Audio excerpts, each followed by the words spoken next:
Welcome to Cooking with 412 Food Rescue, supported by UPMC Health Plan. In each episode, you'll get a quick, simple, family-friendly recipe that is both nutritious and delicious, using ingredients you can find in any grocery store. Each recipe includes options for customizing it to your personal tastes and feeds up to 4 people. Join us at the Good Food Project, 412 Food Rescue's kitchen, to see what we're creating today. Today we'll be making mac and cheese. Any kids and adults' favorite. Absolutely. This is a great recipe because it's so versatile. You can use it as a side, you can use it as a lunch, you can refrigerate it for the week and take it all week long. And I love it because it is a wonderful beginner recipe for anyone who's new to cooking. And we'll be doing it from scratch today. Yum. Let's get started. Great. For mac and cheese, you'll need 3 pots, one with water for your pasta,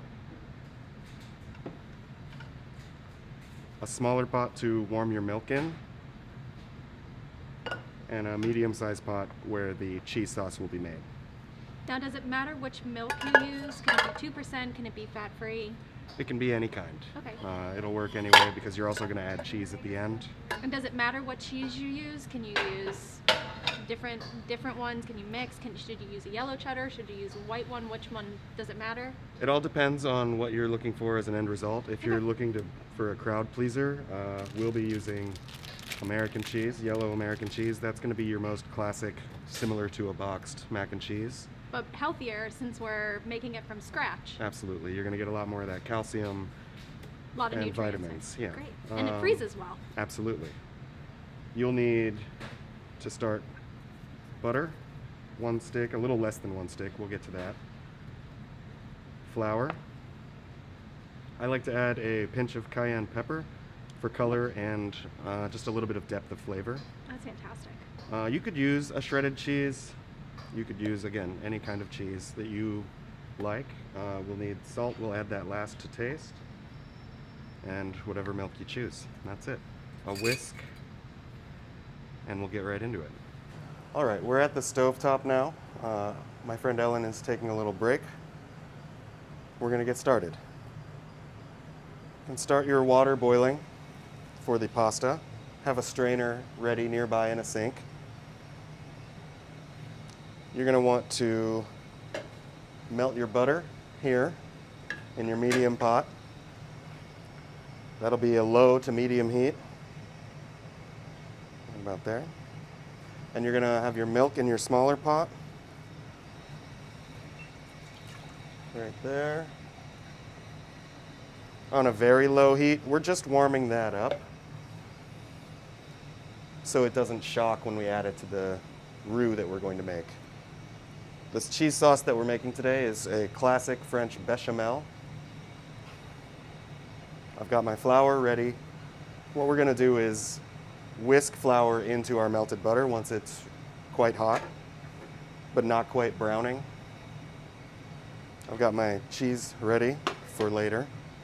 I've got my pasta ready for later. We'll add a dash of salt to this water to get it started. We're getting to the point where the butter is bubbling. That's great. As you can see, the fat is starting to separate out of the whole mixture. Stir it up a little and whisk our flour in a little bit at a time. Keeping a close eye on your heat while you do this portion is going to be really crucial. If it's moving too fast for you, if you notice clumps or if you notice sticking to the bottom of the pot, that's what you want to avoid, so just turn the heat down. Just take a moment and turn it down a little bit so that you don't end up singeing any of the flour as it's trying to incorporate with the butter. And the reason we do it in small increments is to make sure that it's fully incorporated. And if you take small breaks in between, you'll notice it kind of settles from what you thought might be too dry back into a liquid. You'll notice that I didn't use all of the flour that I set aside. That's perfectly fine as long as what you end up with in the pot looks similar to what I've got in my pot. Real quick, I'm gonna add the milk, and once that's in there, we'll talk about why this is so great. The reason I wanted to share this recipe with you today is just the value of learning to do something that you get so used to from scratch is irreplaceable.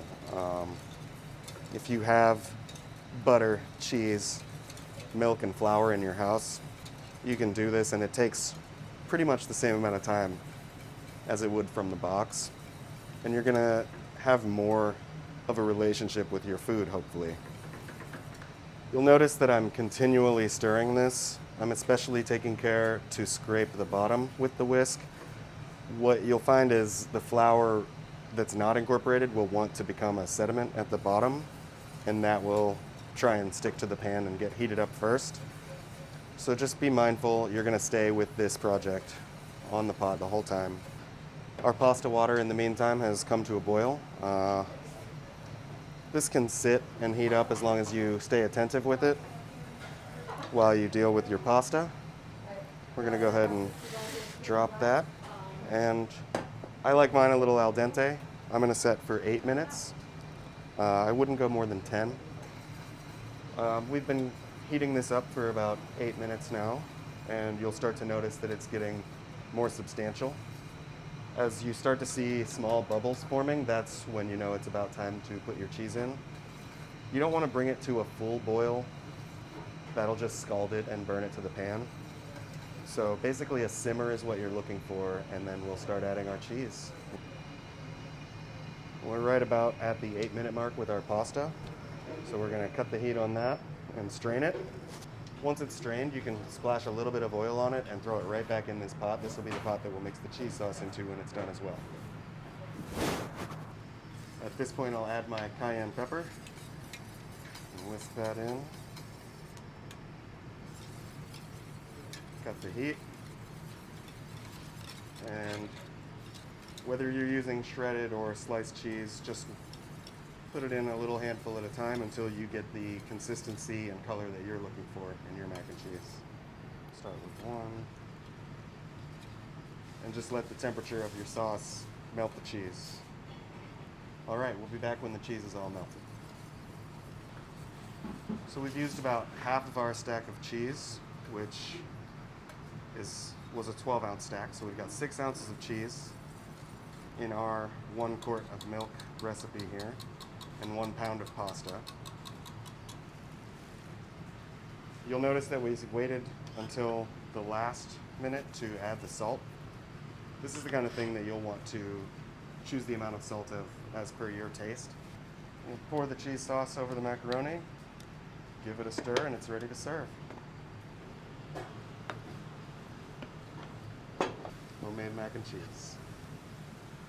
Thank you, Chef Greg. I'm so excited to taste this. Who doesn't like classic mac and cheese? This is a wonderful beginner recipe for any new cook. It also is a great way to help build up your confidence for cooking other meals. You can also make this a great one-pot meal by adding chicken and broccoli. Or you can have everybody create their own with different vegetables. Broccoli, cauliflower, asparagus, Brussels sprouts, all great ways to add vegetables. You could even put in a little bit of pureed butternut squash if you would like to add a little bit more to it. I hope that you and your family enjoy this. I know I'm going to. I hope you enjoyed today's demo. For more information about the Good Food Project and 412 Food Rescue, please visit our website. Find the recipes in the comments below, and please subscribe to our YouTube channel.